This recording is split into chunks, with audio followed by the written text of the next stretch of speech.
conservative writer and political analyst Eduardo Neret. Eduardo Neret. Political analyst Eduardo Neret. He's also the author of Neret Files on Substack and is a former producer for Tucker Carlson. Inside guy here.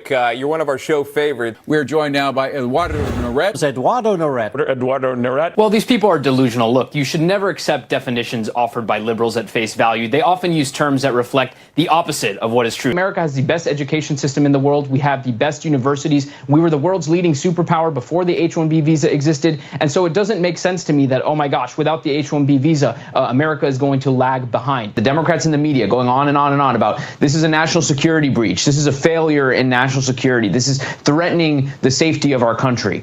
I myself wouldn't date a socialist. You know, she'd probably want all this free stuff and expect me to pay for it. But again, I think that's That's good. That was very good, young man. A huge national security concern, perhaps chief among them, is when the President of the United States is incapacitated overseeing two major wars around the world and has got his finger on the nuclear codes. That's a national security concern, okay? Tucker Carlson, it's great to have you. Ladies and gentlemen, Eduardo.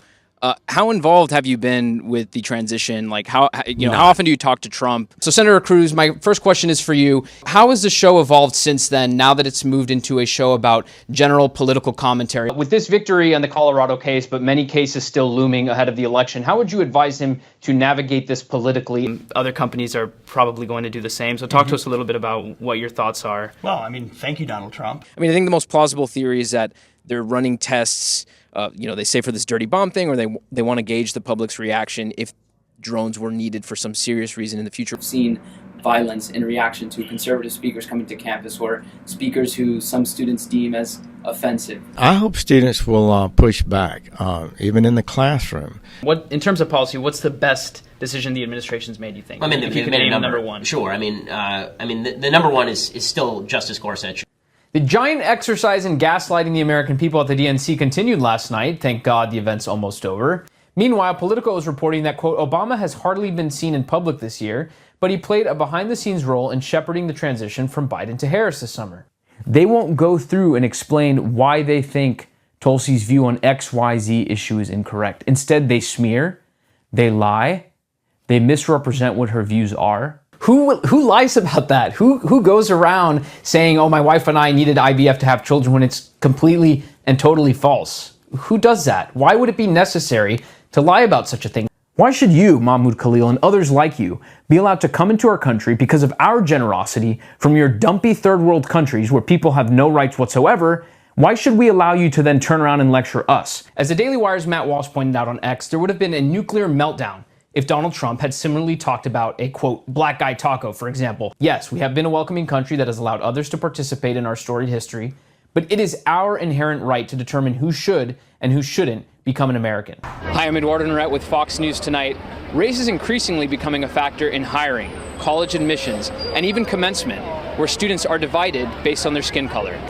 Ms. Fonda, should we shut down our bank accounts to really fight climate justice?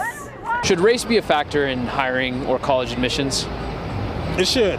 We're seeing race being used in commencement ceremonies. Schools like Harvard University are having different graduation ceremonies for people with different skin colors. And so we're supposed to have a free market. We're always told about the blessings of a free market, and of course it has many. But in a free market, if you can't get the talent, you have to pay more if you want to attract that talent. That's going to be the Democrats' strategy. It was their strategy in 2020. It was the strategy last year in the midterms. And in some sense, it worked. One thing is a misunderstanding of the numbers. So, for example, if you look at some of the latest polls that you talked about, for example, in the New York Times Siena poll for March, it shows Trump up 6 points over Biden with Hispanics. It's a national security threat to our country when you allow tens of millions of fighting aged men whose identities you cannot vet, whose backgrounds you cannot check into your country. I mean, this is a country that accepts and has accepted people from all over the world, from all different types of cultures and backgrounds. How many more people do we have to accept into the country before people stop calling us racist for opposing something? The United States, our country, citizenship to our country is not something that should just be sold off. Why do you think Brexit isn't happening, and will it happen? Because we're alarmed over here whether it'll happen. I mean, the worst case scenario is they make us vote again. But I'm really against a system that looks overseas and undercuts American salaries, undercuts American workers. It's so absurd. This idea that the more different you are from the people around you, the stronger it makes you. In what area of your life Does that work? Does that work in your marriage as an example? And if Americans don't take a stand on this, we're going to see this next generation of college students go out into the real world and try to scrub our history.